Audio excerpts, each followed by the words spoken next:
Tariff लगाएंगे, ये खतरा मंडरा रहा है। रूस से संबंध का तो खामियाजा भुगत ही रही है। हालांकि ये खामियाजा उसने बनाया है जिसके साथ हम खड़े रहे हैं।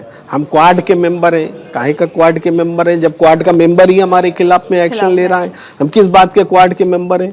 तो हमने कहीं ना कहीं विदेश नीति में हमें पुनर्मूल्यांकन का समय है। और पाकिस्तान और अमेरिका की ये नज़दीकी भी कुछ कहती है, क्योंकि पाकिस्तान आज चाइना के भी करीब है। वो शख्स गाम पर चाइना दावा कर रहा है और पाकिस्तान से मिल के कर रहा है। क्रिप्टो करेंसी पाकिस्तान अमेरिका मिल के कर रहे हैं। रसिया तालिबान को मान्यता दे रहा है। यानी कहीं ना कहीं हम एक रीडिफाइनिंग फेज में हैं अपनी पॉलिसी को। जो फॉरेन पॉलिसी हमारी है उसको रीडिफाइन करने की जरूरत है। मुझे लगता है कि प्रेम कुमार से ये जो फॉरेन पॉलिसी की बात हम जो कर रहे हैं रीडिफाइनिंग, ये आई थिंक हर देश के लिए हो गई है। यूरोप के लिए भी हो गई है, नाटो के लिए भी हो गई, नेटो के लिए भी हो गई। लेकिन मैं भदौरिया साहब फिर भी इस क्रिप्टो डील को जो ट्रंप की फैमिली और पाकिस्तान के बीच में हुआ है, ये एक प्राइवेट डील समझे या इसे कोई एक ग्लोबल स्ट्रेटजी समझे? मेरा कहना तो यही रहेगा कि इसको प्राइवेट डील समझे। मगर आप सोचिए कि जो अमेरिका का जो डॉलर है वो हर जगह प्रचलन में है। ज़्यादा से ज़्यादा हर देश उसको यूज कर रहा है।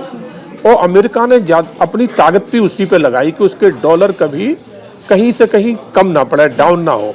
अभी जैसे तेल का जो हमारा जो भारत का रसिया के साथ जो लेन देन शुरू हुआ, तो रसिया ने और भारत ने सोचा कि हम अपनी करेंसी में इसको बढ़ाते हैं। तो अगर रसिया और भारत और चाइना और भी इनके सहयोगी जो देश हैं, अगर डॉलर को छोड़ के अपनी करेंसी में व्यापार शुरू करने लगते तो डॉलर तो कमजोर पड़ेगा ही।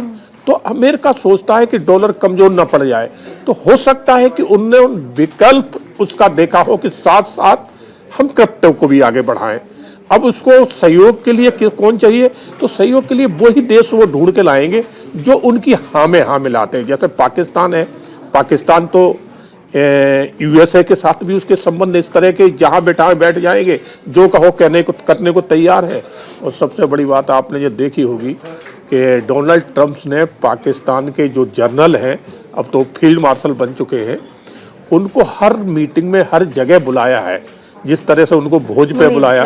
तो ये चीजें बड़ी विचारनी बन जाती है कि ना तो वो पॉलिटिकल है ना कुछ है, मगर जनरल को एक बहुत बड़े देश का जिसका जो है ना वर्ल्ड में दबदबा है, और वो एक आर्मी के जनरल को बुला के भोज दे रहा है। और भी कोई अगर चर्चा मीटिंग हो रही है, कोई बात चर्चा चल रही है और उसमें जनरल आके बैठ रहा है, तो ये सोचने वाली बात है कि निगाह कहीं और है। अब चाइना है, चाइना भी पाकिस्तान के साथ उतना ही जड़ा है, दोनों के अपने अपने हित जुड़े हुए हैं। चाइना भी पाकिस्तान में आपने देखा होगा कॉरिडोर बना रहा है, वहाँ जो मिनरल है उनके ऊपर भी चाइना की भी निगाह है और अमेरिका की भी निगाह है। दूसरा, अमेरिका एक चीज और सोचता है कि भविष्य में कभी चाइना से अगर वार लगता है तो उसके लिए एक नज़दीकी एयरबेस चाहिए। तो वो एयरबेस उसको कौन उपलब्ध करा सकता है? सिर्फ पाकिस्तान। भारत तो करा नहीं सकता कभी किसी के भी खिलाफ, ना भारत अपनी जमीन पे किसी को आने देगा।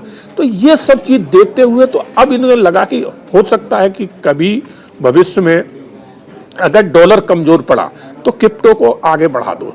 दूसरा, जो आतंकवादी संगठन है उनको भी फंडिंग यूएसए से काफ़ी, ये जितनी पाकिस्तान को हो रही है, पहले अफगानिस्तान के जो भी तालिबान थे उनको भी होती थी, अब वो सरकार बना चुके हैं, अपने देश के मुखिया बन चुके हैं। तो ये जो है ना क्रिप्टो का पूरा यूज ऐसे संगठनों को जो पैसा भेजा जाएगा उसमें यूज होगा। और दूसरे, मैं समझना चाह रही हूँ, आपसे इस पे चाहूंगी, हम जब कहते हैं कि इकोनॉमी का आदान प्रदान, जैसे पैसों का आदान प्रदान कहें, कोई भी देश की इकोनॉमी स्ट्रॉन्ग तब होती है, जैसे क्रिप्टो है वो सिर्फ अमेरिका डील करता है, दूसरे देश तो डील नहीं करते।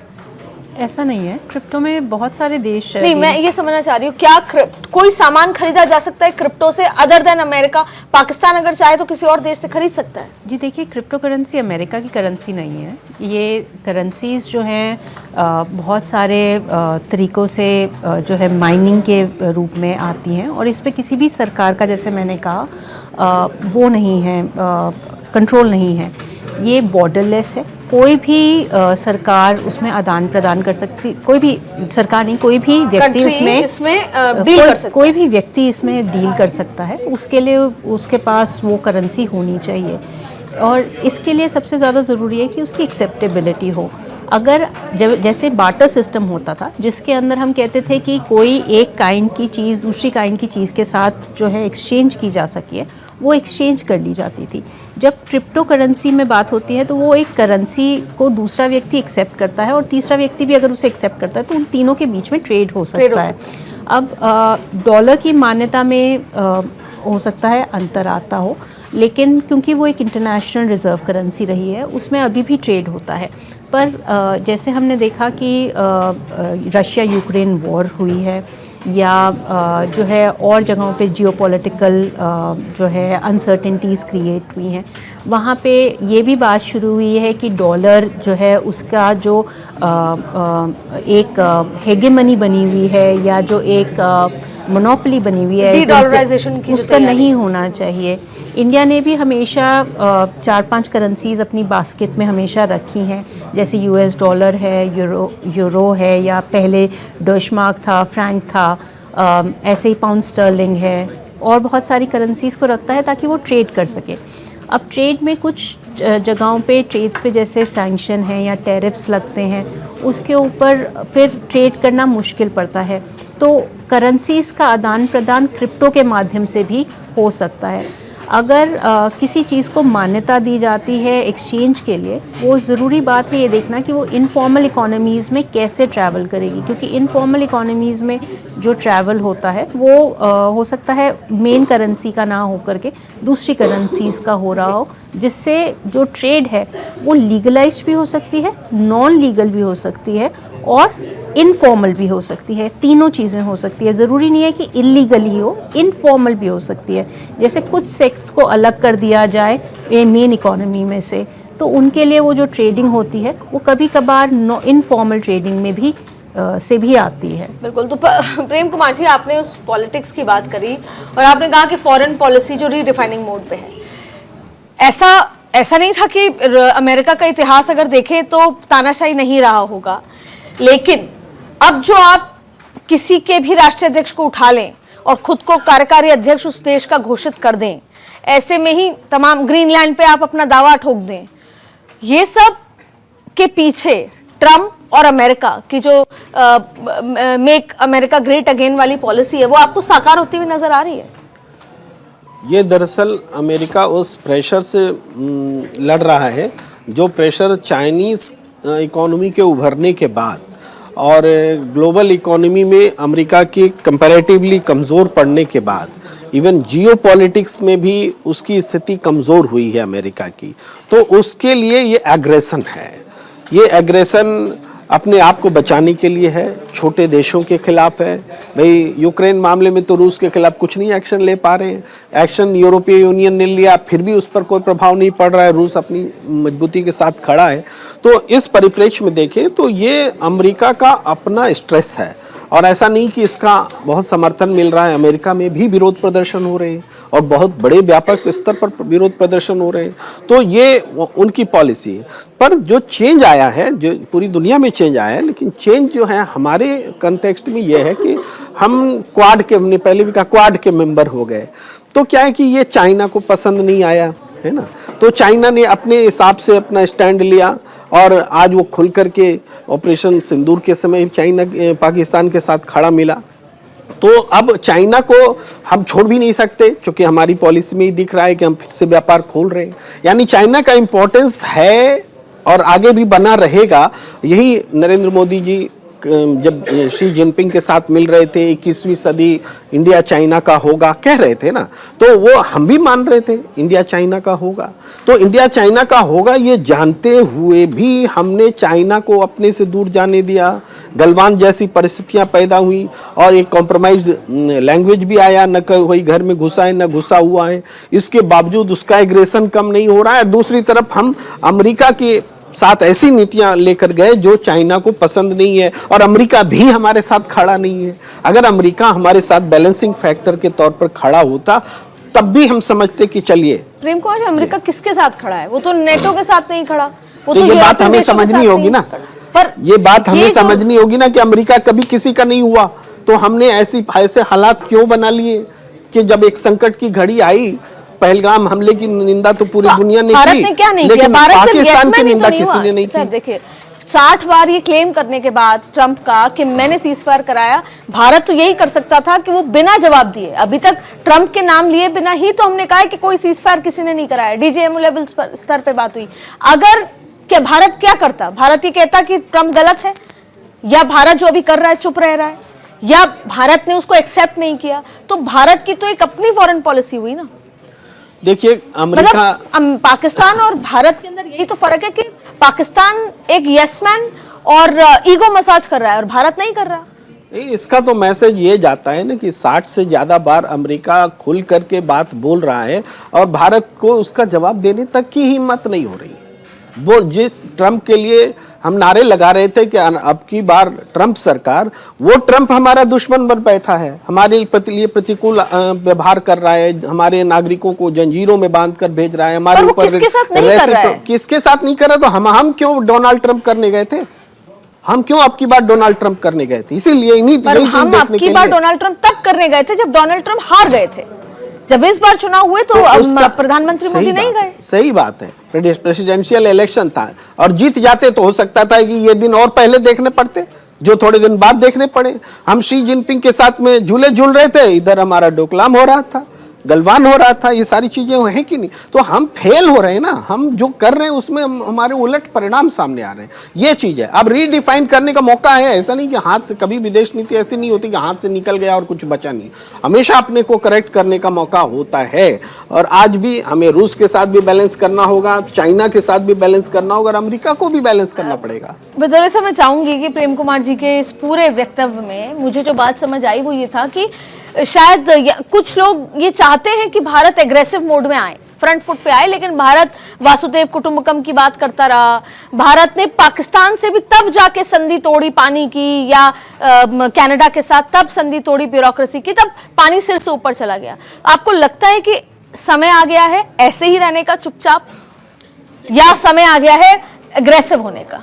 देखिए, भारत जो इस टाइम किसी भी देश के साथ जो अपनी रणनीति बना के चल रहा है वो मेरे हिसाब से बहुत अच्छी है। फ्रेंड्स टू ऑल है वो तो। बिल्कुल बिल्कुल। अमेरिका के साथ अमेरिका ने जिस तरह से, देखो ट्रंप साहब जब पहले कार्यकाल में रहे तो भारत के साथ उन्होंने अच्छे संबंध जोड़ के रखे, अब वो कुछ भी कारण हो सकते हैं, मगर सेकंड जैसे ही कार्यकाल में आए तो भारत ने तो ऐसा कुछ नहीं किया था उनके साथ जिससे वो हमारे खिलाफ टैरिफ लगाने लगे, हमारे खिलाफ रणनीतियां बनाने लगे, हमारे खिलाफ पाकिस्तान को उकसाने लगे। तो भारत ने ऐसा कुछ अमेरिका के साथ नहीं किया था। मगर अमेरिका की खास करके मैं तो ट्रंप साहब की कहना चाहूँगा, क्योंकि भारत अमेरिका के नागरिक हैं, वहाँ के जो पुराने लोग हैं, बुद्धिजीवी वर्ग है, वो आज भी भारत को कहते हैं कि हमारा सबसे विश्वसनीय और एक अच्छा साथी भारत है। मगर ट्रंप साहब ने इस चीज़ों को नज़रअंदाज करके और भारत को कहीं ना कहीं दूसरी निगाह से देखने लगे। और हो सकता है कि उसमें ट्रंप साहब की अपनी कुछ पॉलिसी हो, जैसे उन्होंने चाहा कि जो डेयरी प्रोडक्ट थे वो जो भारत में उतारना चाहते थे, मोदी जी ने ठीक उचित नहीं समझा कि हम डेयरी प्रोडक्ट अगर अमेरिका के अपने भारत के बाजार में उतार देंगे तो कहीं ना कहीं इसमें लॉस हमारे किसानों का होगा, हमारे देश का नुकसान होगा, हमारे लोग परेशान। प्रेम कुमार जी ये कह रहे हैं कि क्या अभी हमारा नुकसान नहीं हो रहा? नहीं, देखिए नुकसान अभी ये जो हो रहा है तो हम उसका कहीं ना कहीं भरपाई कर रहे हैं। हमने, अगर अमेरिका ने टैरिफ लगाया है तो हमने अपना मार्केट थोड़ा बदला है। दूसरे देशों में जहां हम बिजनेस नहीं कर रहे थे जिनके साथ, हमने वहां पर अपना मार्केट ढूंढा है, वहां पर बढ़ाया है। मगर हमने अमेरिका के साथ झुकना तो स्वीकार नहीं किया ना, कि अमेरिका ने कहा कि नहीं आप हम आगे हमारी बात नहीं मानोगे, हम आप पे टैरिफ लगा देंगे, 25 लगाया फिर 50 कर दिया, उसके बाद भी बोले हम और भी आपके ऊपर सेक्शन लगा सकते। तो भारत सरकार ने, खास करके मोदी जी ने, इन चीजों में बिल्कुल एग्री नहीं हुए। आपने देखा कि ऑपरेशन सिंदूर में हमने कितनी बड़ी एक अच्छी, क्यों मैं डिफेंस का हूं, मैं जानता हूं कि हमारी सेना ने कितना बड़ा जवाब दिया है। पाकिस्तान अभी तक भी उससे उबर नहीं पाया और पाकिस्तान उबर भी नहीं पाता, मगर इतना बड़ा उन्होंने जो है ना पाकिस्तान को फंड दिला दिया कि जिससे वो आज अपने आप को कवर कर रहा है। एग्जैक्टली। अब आपने दो बात कही प्रेम कुमार जी, मैं आप चाहूंगी ओपन डिस्कशन है, हम चर्चा कर सकते हैं। एक तरफ हम कह रहे हैं कि पाकिस्तान उभर नहीं पाया, और ये सच है कि हमने उनके 9 आतंकी ठिकानों को भी मार गिराया, हमने उनको बता दिया, लेकिन उसके बावजूद भी जितनी भी इस्लामिक कंट्रीज हैं, धर्म के नाम पे वो पाकिस्तान, मोस्टली इस्लामिक कंट्रीज धर्म के नाम पे, टर्की और तमाम कंट्रीज धर्म के नाम पे पाकिस्तान के साथ या तो खड़ी हो जाती हैं या चुप हो जाती हैं।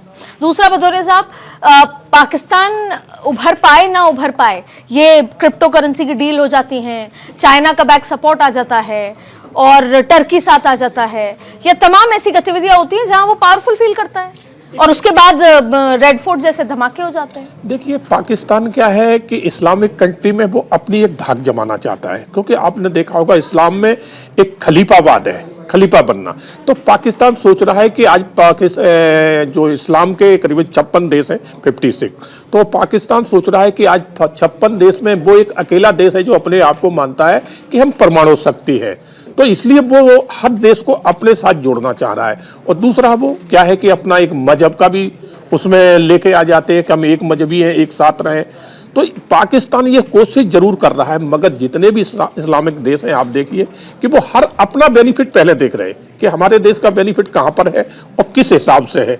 तो वो जरूरी नहीं कि सब, हाँ कुछ कट्टरवादी है, जैसे टर्की है, टर्की ने ऑपरेशन सिंदूर में खुल के साथ दिया पाकिस्तान का, और भी देशों ने, इस्लामिक देशों ने दिया, तो ऐसा नहीं है। मगर पाकिस्तान के पास सत्य तो ये है कि पाकिस्तान के पास आज है क्या, ना उनके पास कोई अच्छे मार्केट है, ना उनके पास कोई अच्छी इंडस्ट्रियल है, यहाँ तक कि अच्छी एजुकेशन भी अपने लोगों को नहीं दे पा रहे। सिर्फ अगर उनके पास अगर बचा है तो एक है जमीन का टुकड़ा है। ठीक एक बात उल्लेख दिए कि इस्लामिक कंट्रीज जो जैसे IOC है, 56 कंट्रीज उसमें होते हैं, तो उसमें हमेशा भारत के ही पक्ष में माहौल रहा है। हाल के कुछ वर्षों को छोड़ दे तो कभी उस भारत के खिलाफ कोई प्रस्ताव उसमें पास हुआ मुस्लिम कंट्रीज है, ऐसा नहीं हुआ। पाकिस्तान कश्मीर के मुद्दे पर भी IOC में पाकिस्तान कई बार कोशिश किया कि कुछ मुद्दा वो पास करा दे, नहीं हो पाया। तो ऐसा नहीं है कि इस मुसलमान देश होने, इस्लामिक देश होने के कारण सब पाकिस्तान के साथ हो जाते हैं, ये नहीं है। इसमें भारत की मौजूदगी, भारत की इज्जत बनी रही है और अभी भी खत्म नहीं हुई है, ये आप समझ लीजिए। तो ये एक इंटरवेंशन मेरे लिए जरूरी था, इसलिए मैंने ये बात कही। नहीं, प्रेम जी कह रहे हैं अपनी जगह सही है। मैं ये इतना थोड़ा इसमें बीच में हस्तक्षेप करना चाहूँगा कि कुछ, हमने पहले भी कहा कि कुछ जो इस्लामिक देश हैं वो कट्टरवाद की तरफ जाते हैं और वो पाकिस्तान के साथ खड़े होते हैं। टर्की है, टर्की के साथ हमारे अच्छे संबंध थे। टर्की में जब वो आपने देखा कि इतनी बड़ी आपदा आई, हमने दिल खोल के उनकी मदद करी, अपने सैनिक भी भेजी। सर मैं बहुत ही प्रैक्टिकल, जो मेरे दर्शक समझ पाए, मैं आपके पास आऊंगी। प्रेम कुमार जी, मैंने कुछ गलत किया और आप तीनों चुप रहे, और एक ये है कि आप तीनों में से 2 जने या तो मेरा सपोर्ट कर गए, तो चीज बदल गई मेरे लिए, और आप तीनों में से 2 लोगों ने इसका विरोध कर दिया, तो चीजें बदल गई। मेरा बात यह था कि ऑपरेशन सिंदूर जैसे मामले में विरोध करके, खुलकर विरोध करने वाला, साइलेंट रहने वाले बहुत थे, जिसमें आप कहें कि कई इस्लामिक कंट्रीज थी जो साइलेंट थी। हम सऊदी अरब के साथ हमारे संबंध, प्रधानमंत्री को इस्लामिक कंट्रीज में इतने बड़े उससे अवार्ड से नवाजा भी गया है, सबसे हाईएस्ट अवार्ड से नवाजा गया है, वो एक अलग मुद्दा है। लेकिन ऐसे मसलों में पाकिस्तान को खुलकर विरोध करने वाली कंट्रीज कितनी हैं? देखिए, आपके प्रश्न की जो गंभीरता है उसको देखा जाए तो एक चीज़ से दिखती है, वो उसका जवाब ये है कि इस बार जो भारत और पाकिस्तान के बीच लड़ाई हुई वो सिर्फ भारत और पाकिस्तान के बीच नहीं रही, इसमें चाइना का इन्वॉल्वमेंट दिखा, टर्की का हथियार दिखा। तो ये क्यों दिखा? इंटरनेशनल जो जियोपॉलिटिक्स है उसके हिसाब से दिखा। तो इसीलिए ये जो सीज फायर की भी घोषणा हुई डोनाल्ड ट्रंप ने आकर की, हमने नहीं की, पाकिस्तान ने नहीं की, तीसरे देश ने सीज फायर का ऐलान किया। इससे कोई इनकार कर सकता है क्या? कोई नहीं कर सकता है, फैक्ट है ना। तो ये जो परिस्थिति बनी, यहीं पर उत्तर है कि ये सिर्फ भारत पाकिस्तान की लड़ाई नहीं रही जैसे अब तक हुआ करती थी। ये लड़ाई भारत की मोर देन पाकिस्तान प्लस से हो गई। पाकिस्तान आई थिंक एक ग्लोबली कंधे की तरह ही रह गया है, जब भी इस्तेमाल हो कंधा। अब जब ट्रंप ये कहते हैं, मैंने एक डिबेट देखी सोशल मीडिया पर, जिस दिन वेनेजुएला पर अटैक होता है, वेनेजुएला के राष्ट्रपति को ले आते हैं, तो एक कुछ लोग हैं जो भदौरिया साहब ये कहने लगे कि राष्ट्र अध्यक्ष हो किसी देश का तो ऐसा हो, और ट्रंप की एक सेक्शन में तारीफ होने लगी, और जाहिर तौर पे एक सेक्शन में उनके लिए आलोचना हो रही थी। तारीफ इसलिए हो रही थी कि लोग ये कह रहे थे कि अपने देश के लिए को सर्वोपरि मानने के लिए किसी भी हद तक नियमों को, कायदे को ताक पे रख देना। बहरहाल इसके पीछे मेरा जो ओरिजिनल सवाल ये है क्या ऐसे करने से मेक इंडिया ग्रेट अगेन वाली राह पर चल पड़े हैं क्या ट्रम्प साहब? ज्यादा टाइम नहीं है, 3 साल बचे हैं, तो अमेरिका ग्रेट हो पाएगा दोबारा? इन तमाम चीजों से, सारे नियम कायदे को ताक पे रखे, यूएन का एग्जिस्टेंस है नहीं, इंटरनेशनल कोर्ट्स का एग्जिस्टेंस बचा नहीं है, तो ऐसे में इकोनॉमी के लिहाज से, इकोनॉमिक पावर के लिहाज से वो आगे बढ़ रहा है। देखिए, जहाँ तक मैंने डिबेट्स देखी थी उसमें था कि अगर यूएस वेनेजुएला के साथ लड़ाई करता है तो शायद 7 दिन के अंदर या इसी कुछ समय के अंदर वो हार जाएगा। उसके दौरान काफ़ी ब्लड बाथ होगा और जो सिविलियंस हैं उनकी कैजुअलिटीज़ होंगी। स्थिति ऐसी ही बनी थी जिसमें यूएस और वेनेजुएला की लड़ाई हुई थी।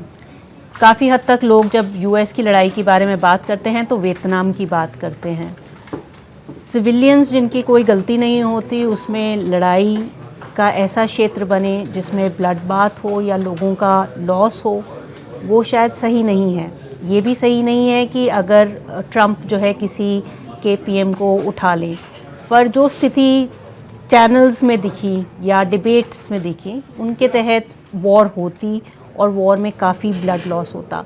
बिना एक ड्रॉप ब्लड गिराए उन्होंने किसी को लिया है और जो है वहाँ पे इंटरनेशनली उसको पुट फॉरवर्ड किया है। कह सकते हैं कि वो एक किसी कंट्री के सही के तरह से ठीक नहीं है, पर उस कंट्री में भी ज़्यादा कोई प्रोटेस्ट नहीं हुए या कुछ नहीं हुआ। तो सभी स्थितियों को देखते हुए ये कहना कि कोई एक व्यक्ति सही है या दूसरा व्यक्ति सही है बिना पूरी जानकारी के हुए और बिना जाने कि क्या प्रोटेस्ट है या क्या प्रोटेस्ट नहीं है, वो शायद बीच में सही इसलिए नहीं रोकना होगा। चाहती हूँ, किसी कंट्री में इंटरनल कोई भी प्रोटेस्ट हो, जी, क्या किसी कंट्री की संप्रभुता को ताक पे रखते हुए आप उसके राष्ट्राध्यक्ष को ले आएंगे क्या?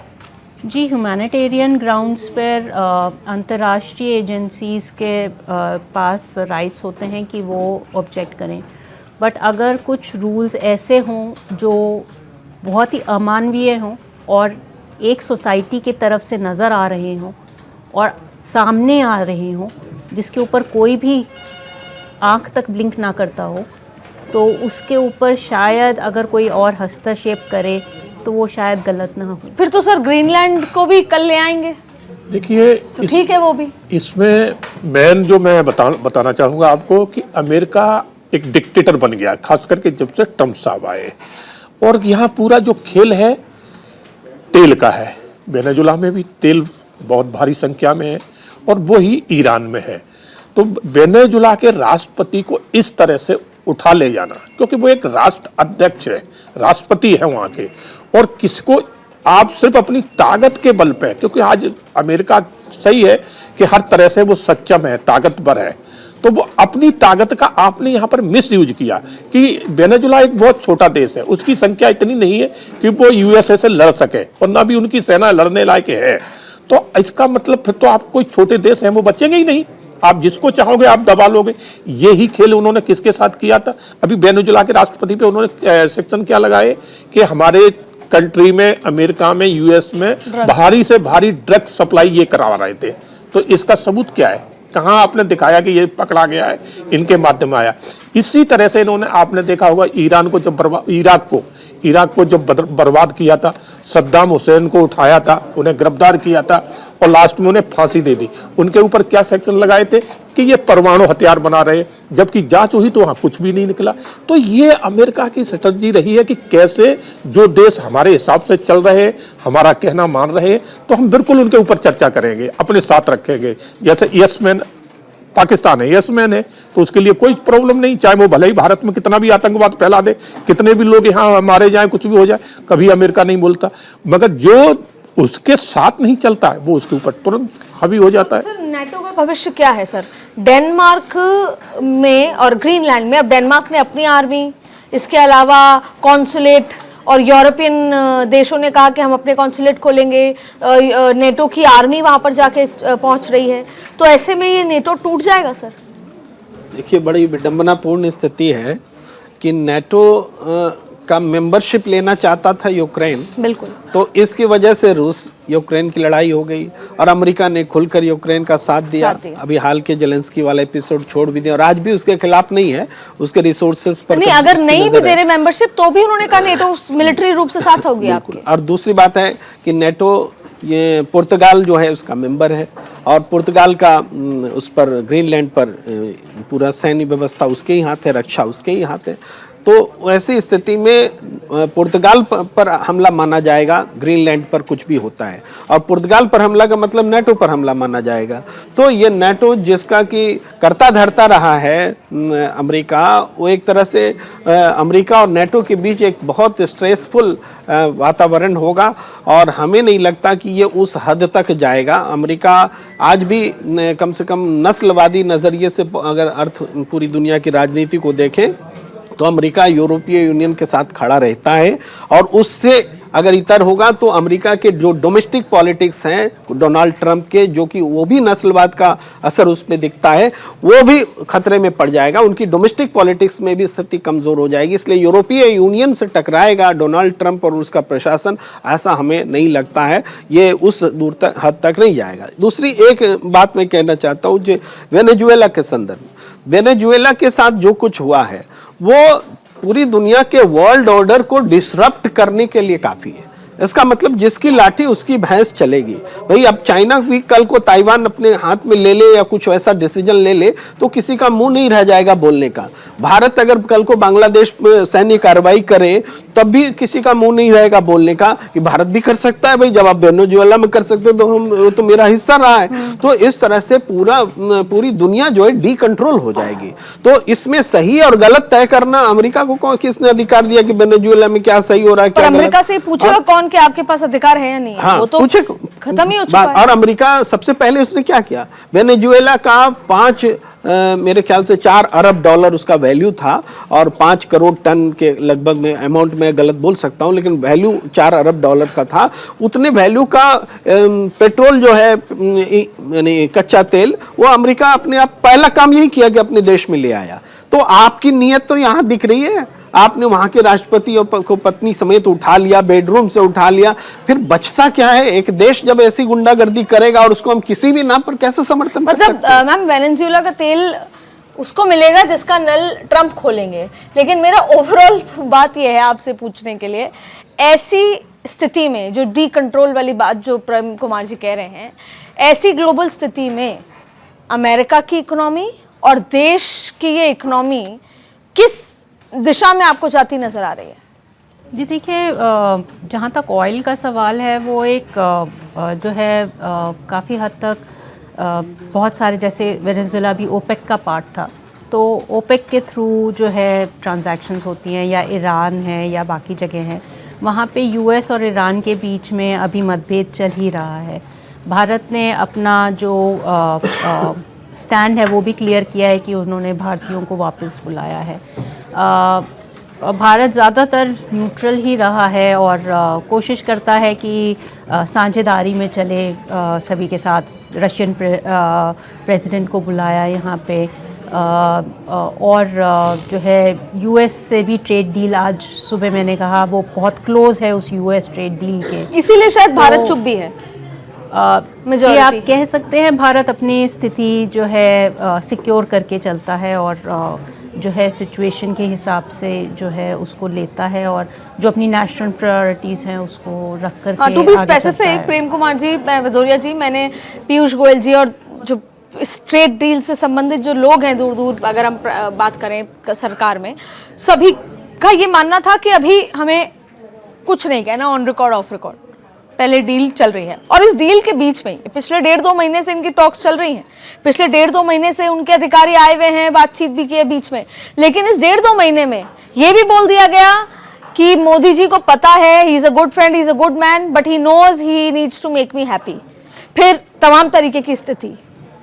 देखिए, कोई भी डील किसी भी किस्म का, चाहे इकोनॉमिकल हो या अदर देन इकोनॉमिकल हो, इतने बड़े दबाव के बीच में अगर डील होगी तो हम बात कैसे कर पाएंगे?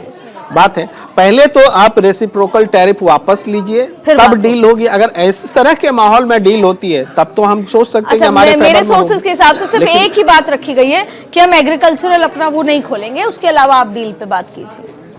देखिए, ये स्लोगन बनाए जाते हैं जब हमें डील करना है, बहुत ज़्यादा कॉम्प्रोमाइजेस करने हैं, तो एक स्लोगन तो देश को देना पड़ेगा ना। मैंने ये स्लोगन दिया, कुछ भी हो जाए किसानों के हितों से समझौता नहीं, लेकिन क्या वो उस स्लोगन की भी रक्षा हो रही है, ये देखना महत्वपूर्ण होता है।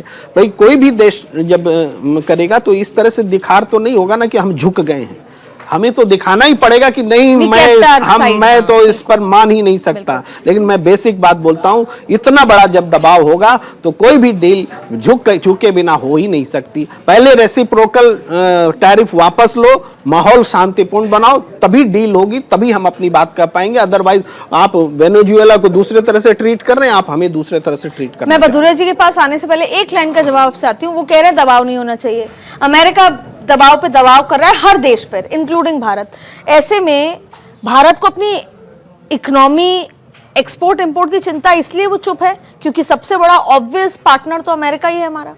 जी देखिए, अमेरिका सिर्फ एक देश है अगर माना जाए, और बाकी बहुत सारे देश हैं, चाहे वो छोटे अगर सिर्फ हम अमेरिका के परिप्रेक्ष्य में बात जो एक छोटे हैं या बड़े हैं, चाहे कितना भी बड़ा ट्रेडिंग पार्टनर, वो एक देश है। तो अगर भारत अपना जो है लीडरशिप रखता है तो वो अब बाकी देशों के साथ ट्रेड कर सकता है, तो उसमें दबाव की कोई संभावना नहीं बनती। बिल्कुल सर, क्या हम वर्ल्ड वॉर 3 की तरफ आगे बढ़ रहे हैं, जिसको लेकर लगातार चर्चाएं, कोई कहता होगी नहीं होगी, या सिर्फ ट्रंप ये डराना चाहते हैं कि हो सकती है, हो सकती है, हो सकती है? देखिए, ट्रंप साहब एक बिजनेसमैन है, वो हर कदम उठाते हैं तो वो अपने पहले बिजनेस का अपना जो उनका सोच है उसको आगे रखते हैं।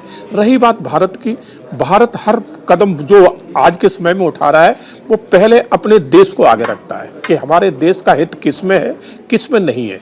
ट्रंप साहब ने जिस तरह से हमारे भारत के ऊपर सैंक्शन लगाए, भारत ने बिगर कहे उनको सारे कुछ जवाब दे दिए, ना तो उनकी बात मानी है ना ही उनको जवाब दिया है। तो ट्रंप साहब समझ गए कि भारत अब हमारे कहने से चलने वाला नहीं है। ठीक है, पहले कभी भारत अमेरिका की बात सुनता था, मानता भी था, मगर अब वो चीज़ नहीं रही, क्योंकि भारत भी आज वर्ल्ड की एक शक्ति बन चुका है। हमारी भारत की सेना वर्ल्ड की 3रे नंबर की सेना बन चुकी है। इकोनॉमी हमारी भी पहले से आगे बढ़ी है। हम किस क्षेत्र में पीछे है? भारत का बाजार आज वर्ल्ड में माना हुआ बाजार है, तो हम किसी चीज़ में पीछे नहीं। आज हमारे यहाँ 60% हमारा युवा है, एक उभरता हुआ भारत है। तो भारत इसलिए आज कहीं से कहीं कम नहीं है। तो हम कोई भी कार्य कर रहे, हम खुल के किसी की ना तो बुराई कर रहे, और ये भी आप देखिए कि भारत ने आज दिन तक किसी के ऊपर आगे होकर आक्रमण नहीं किया है। पर वैसे आपको वर्ल्ड वॉर 3 की संभावनाएं नजर आती हैं? नहीं, बिल्कुल नहीं होगा। हाँ, ये सिर्फ इस तरह से चलता रहेगा। ये एक दूसरे के ऊपर दबाव डालने की रणनीति है, ये चल रहा है। बिल्कुल नहीं होगा। होता तो ये तभी हो जाता जब यूक्रेन पे इतना बड़ा रसिया ने युद्ध किया है। अमेरिका ने कहा था कि हम पूरा साथ देंगे, मगर सर ये भी तो है ना कि अगर यूं ही चलता रहा, तो अगर 2026 में ही यूं ही चलता रहा तो हम हर लिहाज से पूरी दुनिया कमजोर होगी, टर्मोइल में होगी। नहीं, वो तो बिल्कुल होगी, मगर ये तो ये चीज और बताएं कि आप देखिए आज वर्ल्ड वार कैसे होगा। आज अमेरिका ने वेनेजुएला किया, कोई वेनेजुएला के साथ खड़ा हुआ? कोई नहीं हुआ। यूक्रेन पे हुआ, कितने लोग जो खुल के आए? नहीं आए। तो इसी तरह से आज बांग्लादेश में हालात देख लो आप कितने खराब है कि वहाँ खुले आम हिंदुओं की हत्या हो रही, कोई बोल रहा है? तो ये चीज़ें सब चल रही हैं। आप अपने नेपाल में देख लो कि वहाँ तख्ता पलट किया गया, किसी ने कोई ऑब्जेक्शन। तो बस ये है कि अब सब अपना अपना हित देख रहे हैं, हर देश अपने फायदे की बात कर रहा है। भले ही सर अभी यूरोप बात कर रहा है कि हम ग्रीनलैंड को अपने हाथ से नहीं जाने देंगे, पर अमेरिका अपने राष्ट्र सुरक्षाओं के नाम पर, राष्ट्र सुरक्षा के हित के नाम पर ग्रीनलैंड पे कब्जा कर लेगी। अगले हफ्ते हम इस पे चर्चा कर रहे होंगे, लगता है आपको ऐसा? देखिए, ये ग्रीनलैंड की घटना जरूर ये मानी जाएगी। देखने वाली बात है कि अगर ग्रीनलैंड, मैंने पहले कहा कि ये नहीं होगा, लेकिन अगर ऐसा होता है तो निश्चित रूप से फिर नाटो का भी कोई मतलब नहीं रह जाएगा। फिर कौन सी ऐसी ऑर्गेनाइजेशन का मतलब रह जाएगा सर फिर? हाँ, तो जाहिर बात है, जब नाटो, पहले भी कहा गया कि जब सोवियत संघ महाशक्ति के रूप में नहीं रहा तो अब नाटो की आवश्यकता नहीं है, ये तो कहा ही जाता रहा है। फिर भी नाटो बन करके मौजूद रहा है, तो किस लिए मौजूद रहा है? तो नाटो अपनी सुरक्षा, एक तरह से व्यापारिक सुरक्षा का कार्यक्रम बनकर रह गया। अब यहाँ पर कूटनीतिक मोर्चे पर नाटो की उपयोगिता जो होगी फिर से सिद्ध होगी। अगर नहीं तो फिर इसका वजूद का कोई मतलब नहीं रह जाएगा। तो ये वर्ल्ड वार के समय बना हुआ वारसा और नाटो, ये सब संधि के तहत ये बने थे दो समूह। अब सोवियत संघ है नहीं, तो अब जो है ना कि वर्ल्ड वार वर्ल्ड वार हमको उस रूप में देखने को नहीं मिलेगा कि दो हिस्सों में है, लेकिन इस रूप में तो देखने को मिल रहा है, जैसे जर्मनी, इटली, जापान, कि तुम अपना एरिया में अपने लोगों पर दबदबा बनाओ, तुम अपने एरिया में अपने लोगों पर दबदबा बनाओ। तो आज अमेरिका दबदबा बनाएगा वेनेजुएला समेत तमाम देशों पर, फिर चाइना बनाएगा, फिर उधर रशिया को दे दिया जाएगा, तो वर्ल्ड वार का सिचुएशन तो मौजूद है। मतलब आप ये डर दिखाओ सर कि रशिया कब्जा कर लेगा ग्रीनलैंड पे, तो उससे बेहतर है कि अमेरिका कर ले, और इस नाम पे ग्रीनलैंड पे कब्जा हो जाता है, तब भी आपको यही लगेगा कि सब चुप बैठ जाएंगे? जी देखिए, जो भी राष्ट्र होता है वो अपने हितों के लिए आगे आता है। जैसे यूक्रेन अभी भी लड़ाई कर रहा है रशिया से। अब रशिया ने यूक्रेन के ऊपर वॉर की, उसमें काफ़ी देश आगे आए, उसका सपोर्ट किया, और काफ़ी देश चुप रहे और काफ़ी देशों ने उसके अगेंस्ट बोला। लेकिन यूक्रेन अपनी जगह पर अपने देश के लिए लड़ रहा है। वैसे ही ग्रीनलैंड है, वो अपने देश के लिए, जो उसके लोग हैं वो उसके लिए लड़ेंगे। वो चाहे यूएस हो, चाहे रशिया हो, चाहे कोई और देश हो, अगर वो किसी भी देश के ऊपर, उसकी स्वतंत्रता के ऊपर आएगा तो वो देश लड़ेगा। अब उसमें उसका आगे क्या होता है वो दोनों की पावर्स पे डिपेंड करता है। वो हमेशा लड़ाई में जिसकी भी जो पावर्स होती हैं उसी पे डिपेंड करता है। तो इसलिए ये कहना कि कोई राष्ट्र दबाव डाल सकता है या नहीं डाल सकता, यहाँ पे ये कहना कि कोई एक देश आगे है या एक देश पीछे है, वो शायद सही नहीं होगा। बिल्कुल सर, मैं वाइंड अप करूंगी। मेरा एक, हम लोग ने इतनी बार, एक बार नहीं, दो बार नहीं, और कौन से ऐसा प्लेटफॉर्म पे नहीं जहाँ पे हमने ट्रंप के बारे में क्या कुछ नहीं कहा, किस स्तर पे चर्चा नहीं की। पूरा सोशल मीडिया अब उनकी मजाक उड़ाता है, उन पे ट्रस्ट करने वाली कोई बात जैसी नहीं रही। हम लोगों ने तो पूजा भी की कि ट्रंप जीत जाए। हाँ बिल्कुल, हवन किए, पूजा भी हुआ है देश में। बिल्कुल सही बात है। ट्रंप साहब, हमने शुरू में ही कहा कि ट्रंप साहब जब पहले कार्यकाल में आए तो ऐसा लगा कि भारत के साथ इनके संबंध, आपने देखा होगा जब ये दूसरे चुनाव जब लड़ रहे थे तो भारत में हवन और कीर्तन उनके जीत के लिए चल रहे थे, बड़ी उम्मीदें थी। मगर ट्रंप साहब, हमने जो कहा कि बिजनेसमैन है, वो हर जगह पहले अपना हित देखते हैं, तो सेकंड कार्यकाल में उन्होंने अपना हित साधना शुरू कर दिया और भारत के साथ जो दोस्ती की उम्मीद थी वो खत्म हो गई। अब पाकिस्तान के वो नजदीक क्यों पहुंचे कि पाकिस्तान से उन्हें बहुत कुछ उम्मीदें हैं, उससे वो पाकिस्तान से आ गया। हालांकि ये कहो पाकिस्तान के बहुत अच्छे हितैषी है, अच्छे दोस्त है, ऐसा कुछ नहीं है, सिर्फ उन्हें वहां अपना फायदा दिखाई दे रहा है, इसलिए पाकिस्तान के साथ जुड़े हैं। और भारत से वो जानते हैं कि भारत के साथ अब हमारे वो रिश्ते नहीं बन सकते कि जो हम कहें भारत मान ले। तो ट्रंप साहब इसलिए भारत से थोड़ा सा ने कहीं रुष्ट मान लो, कुछ भी मान लो, वो रुष्ट भले ही है। मेरा आखिरी सवाल है दोनों से एक लाइन में, फिर भी मैंने उनसे ये सवाल आपसे पहले ही पूछा था, फिर भी आज जो भारत, क्योंकि भारत 2047 विकसित भारत, डेवलपिंग तीसरी अर्थव्यवस्था तक पहुंचने का टारगेट, विपक्ष का प्रेशर, लोगों के सामने जवाबदेही होती है क्योंकि नरेंद्र मोदी ने कहा है तो मुमकिन होगा ही होगा, मोदी है तो मुमकिन है। इन सब चुनौतियों के बीच में नरेंद्र मोदी जल्द से जल्द चाहते हैं कि हम तीसरी अर्थव्यवस्था पर पहुंचें, और उसके लिए शायद सबसे आसान तरीका ये है कि हमारा टैरिफ जो लगा हुआ है अमेरिका से वो हट जाए और हमारे अमेरिका के साथ रिश्ते सामान्य होते हुए ट्रेड का एक्सपोर्ट इंपोर्ट चले। इसी वजह से हम चुप हैं।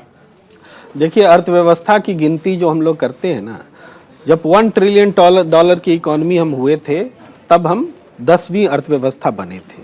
2 ट्रिलियन डॉलर की इकोनॉमी हुए जो 7 से 14 7 साल में करीब, तो उस समय भी हम 10वीं ही अर्थव्यवस्था थे। लेकिन जैसे 3 ट्रिलियन की हुई तो तेजी से हम आकर के छठे हो गए, और उसके बाद 4 होने के बाद अभी 4.18 हुआ, तो जापान से 0.02 आगे होके हम चौथे पर आ गए हैं। तो अब तीसरे पे होने के लिए 5 होना जरूरी है, लेकिन पहला और दूसरा जो है वो बहुत आगे है, 20 और 30 है ट्रिलियन इकोनॉमी। तो ये इस जो संख्या है ना, पोजीशनिंग तो 1 2 3 4 बस यहीं तक है। इसलिए इसको हम इतनी बड़ी उपलब्धि के रूप में देख रहे हैं, ये नहीं देख रहे हैं कि जो 55 लाख करोड़ का हमारा कर्ज था हम पर 2014 में, आज 200 लाख करोड़ से ज्यादा हो गया है, 3.5 पौने 4 गुना ज्यादा हो गया है। ये हमारी लाइफ जो है, जीने का जो स्तर है, गुणवत्तापूर्ण जो जीवन है, उसमें कमी आई है। दूसरे मानक हैं उस पे हम पिछड़ रहे हैं। तो ये केवल जीडीपी से तय नहीं होता है। हमने टैक्स कलेक्शन बढ़ाया, किस पर बढ़ाया? अमीरों पे घट गया और आम लोगों पर बढ़ गया। सारी दुनिया इंक्लूडिंग भारत किसी न किसी को कुछ ना कुछ दिखाना चाहती है, बस फेक, जी देखिए, आर्टिफिशियल पिक्चर।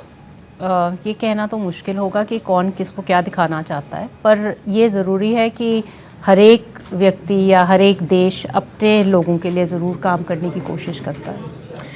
आप सभी का बहुत बहुत शुक्रिया।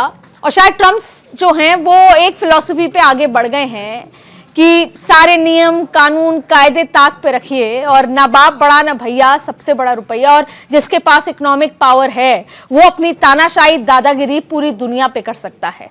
ट्रम्प नोबेल नहीं ले पाए, भारत ने उस नोबेल का समर्थन नहीं किया, भारत ने ईगो मसाज नहीं की, और अब क्योंकि पाकिस्तान लगातार नोबेल का समर्थन भी करता है और यसमैन भी बना रहता है, इससे कहीं ना कहीं पाकिस्तान से भले ही प्राइवेट हो या दूसरे रणनीतिक संबंध वो बढ़ा रहा है, लेकिन इससे फायदा कहीं ना कहीं पाकिस्तान का जो टेरर कैंप चलता है उसको भी मिल सकता है। लेकिन इस बीच में भारत की अपनी एक फॉरेन पॉलिसी है, भारत का अपना एक स्टैंड है, वो बोलता नहीं है लेकिन डंके की चोट पर रिएक्ट करने की कोशिश जरूर कर रहा है। लेकिन इंतजार रहेगा कि ट्रंप आगे क्या कुछ करते हैं और